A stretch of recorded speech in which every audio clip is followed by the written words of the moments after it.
하나님의 말씀 요한복음 20장 19절, 20절 그리고 26절에서 29절까지 말씀입니다.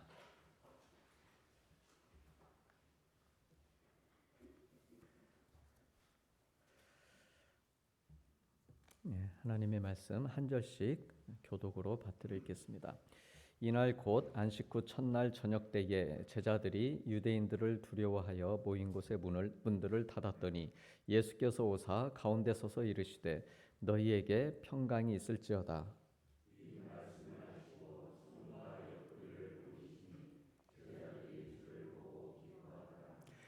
여드레를 지나서 제자들이 다시 집안에 있을 때에 도마도 함께 있고 문들이 닫혔는데 예수께서 오사 가운데 서서 이르시되 너희에게 평강이 있을지어다 하시고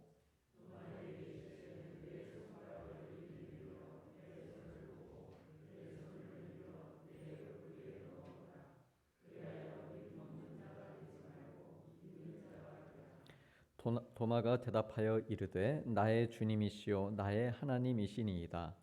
예수께서 이르시되 너는 나를 본고로 믿느냐 보지 못하고 믿는 자들은 복되도다 하시니라.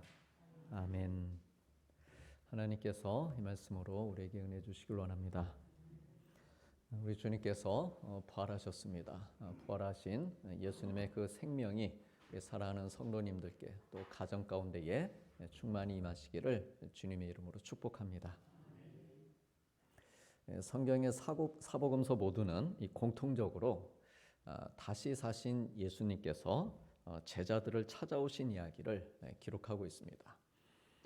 하지만 그들은 다시 사신 주님을 처음엔 잘 알아보지 못했고 또 예수님의 부활을 쉽게 믿질 못했습니다. 우리 주님께서 십자가에 달리시기 전에 내가 다시 살 것이다. 내가 꼭 살 거야. 죽으면 사흘 만에 일어날 거야. 하나님이 나를 일으키실 거야. 이렇게 얼마나 자주 말씀을 하셨습니까? 그런데도 잘 믿지 못하는 그 제자들의 모습이 많이 안타까우셨을 것입니다. 그러나 부활하신 주님은 그런 제자들을 찾아오셨습니다. 그리고 찾아오심이 계속해서 진행되고 있었음을 복음서의 여러 말씀들을 통해서 우리가 확인할 수 있습니다. 부활하신 당일 엠마오로 내려가는 제자들을 찾아오셨고 또 울고 있는 막달라 마리아도 찾아오셨습니다. 그리고 저녁에는 문을 걸어 잠그고 숨어 있는 오늘 본문의 이 제자들을 찾아오셨습니다. 또 여드레가 지난 후에는 의심의 안개에 둘러싸여 있던 도마도 찾아오십니다. 오늘 19절 말씀에 이날 곧 안식 후 첫날 저녁 때라는 표현은 이제 부활하신 그날 저녁이라는 뜻입니다. 그리고 제자들이 두려움에 떨고 있었다. 본문은 강조하고 있습니다. 예수님이 붙잡혀서 죽임을 당한 상황이었기 때문에 생명의 위협을 피할 방도가 없던 제자들은 그저 두려움에 떨고 있었을 것입니다. 그들은 함께 모여서 문이란 문은 다 걸어 잠그고 숨을 죽이고 있었습니다. 이처럼 우리 인생길에는 우리를 두렵게 하는 요인들이 많이 있습니다.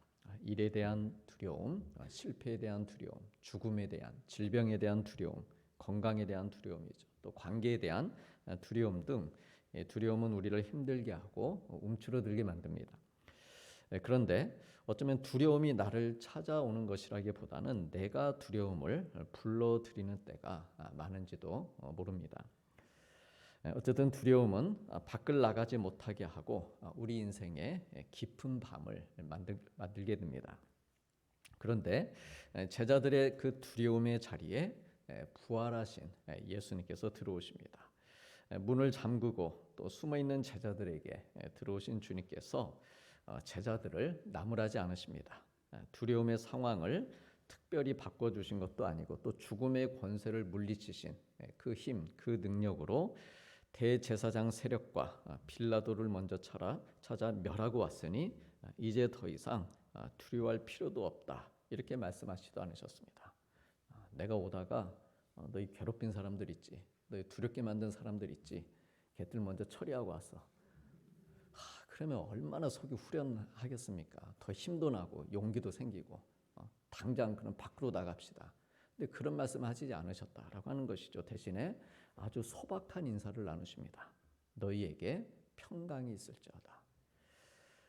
두려움에 떨고 있는 제자들에게 이 부활하신 주님이 처음으로 건넨 인사치고는 다소 허탈감이 없지 않아 있어 보입니다.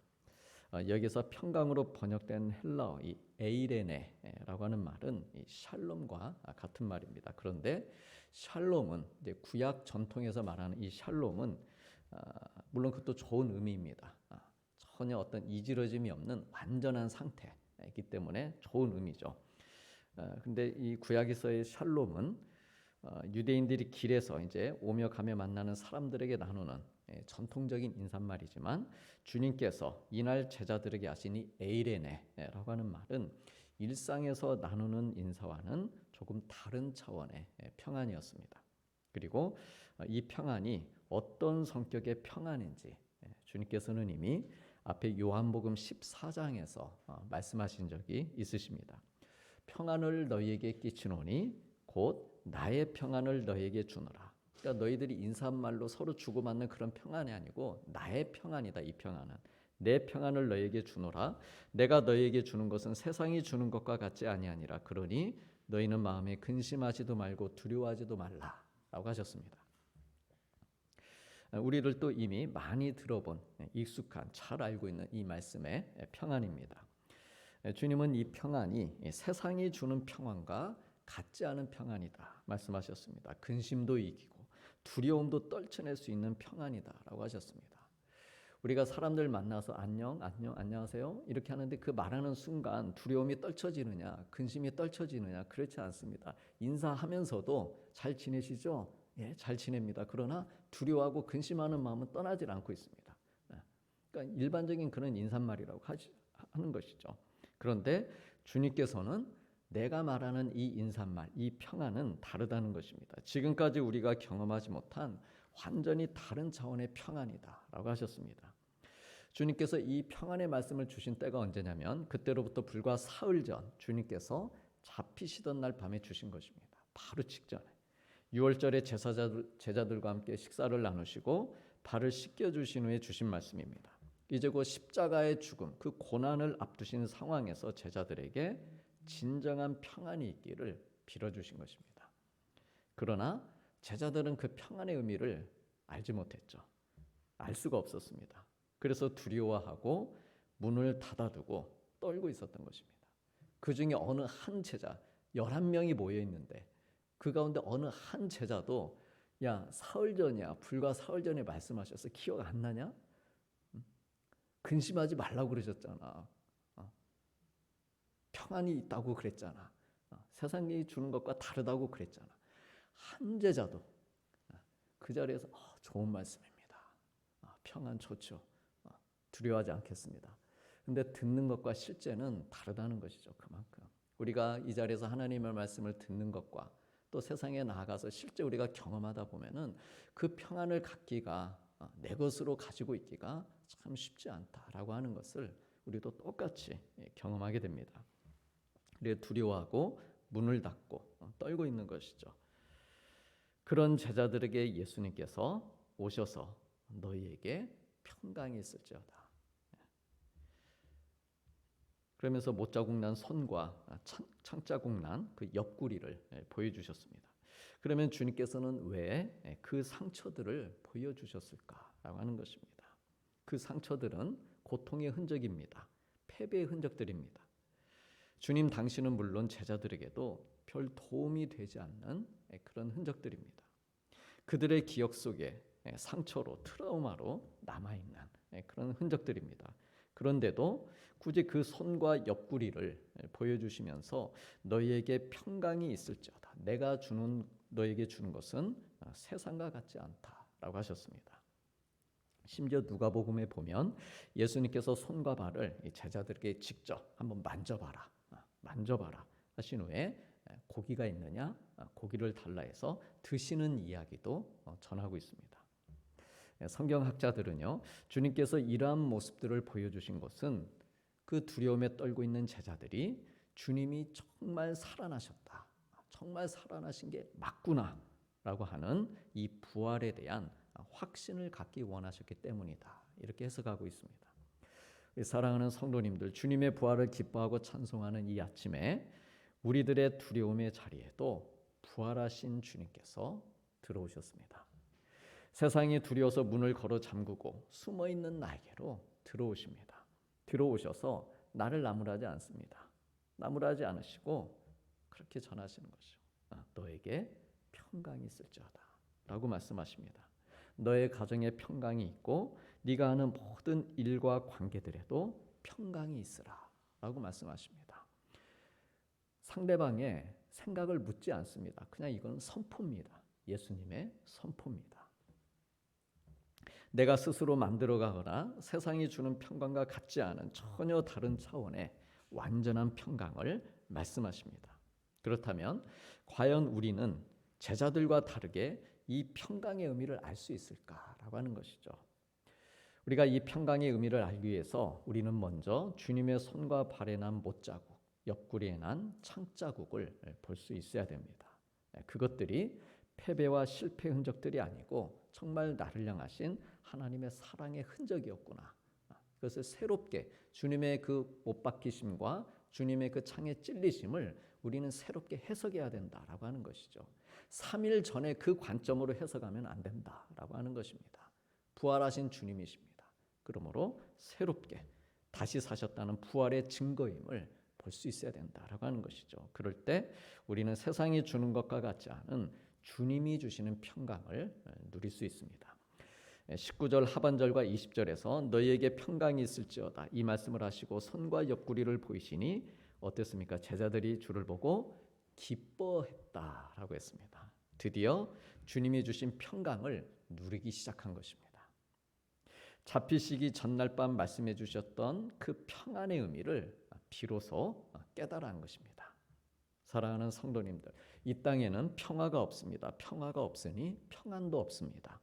평화와 평안을 만들 능력도 없고 지켜낼 능력도 이 땅에는 우리 스스로에게는 없습니다. 인간의 악함 때문에 그렇습니다. 폭력은 또 다른 폭력을 가져오고 무심한 마음들이 만들어낸 무관심은 어둠 속에서 누군가의 통곡을 만들고 있습니다. 그러나 주님이 주시는 평강을 누리면 다르게 살 수 있습니다. 새로운 피조물이 되어서 부활의 영으로, 생명의 영으로, 살려주는 영으로 살 수 있습니다.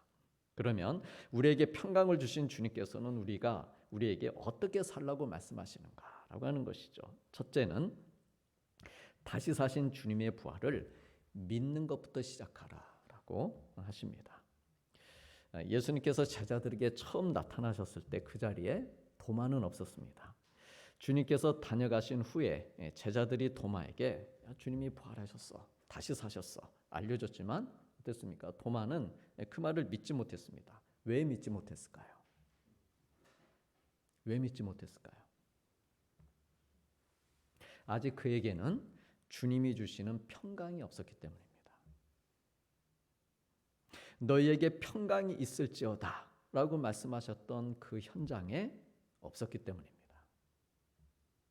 여드레가 지난 후에 오늘 말씀에 예수님께서 제자들에게 다시 나타나십니다. 몇 절 사이를 띄고 이번에는 그 자리에 도마도 있었습니다.